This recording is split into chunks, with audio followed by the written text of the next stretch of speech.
昨是四大公投的投票日，不过投票率敢若4项尔，也全部拢无成案。上早民众投票意愿无悬咧，有学者指出，包括政党相达扰乱议题重点，有公投成案到投票的这段时间伤过短，民众无法度思考，拢是造成民众放弃投票的原因。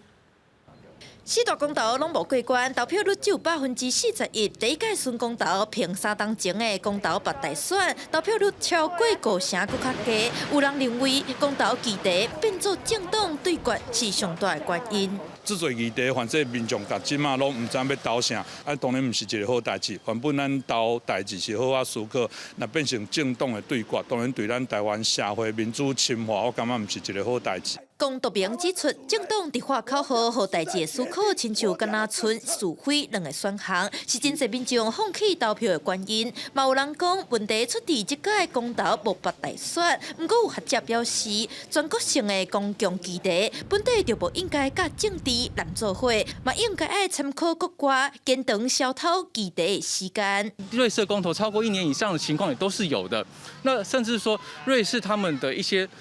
具体做法就是为了让民众能够真正参与公投，那当然也会有全国性公投，但是尽量减少因为选举或是政党的因素去影响到全国性的公投，所以他们全国性的公投不会跟大选年绑在一起。另外，投票的结果有人讲是执政党的期中考试的胜利，不过看较右的民进党地方执政的桃园家人成绩顶顶，4个公投案的同意票拢占较侪。 虽然有讲赢甲输，但是差别无大。不管是要选补选的，还是要用罢免的部分，其实拢是爱做搁较做拍拼。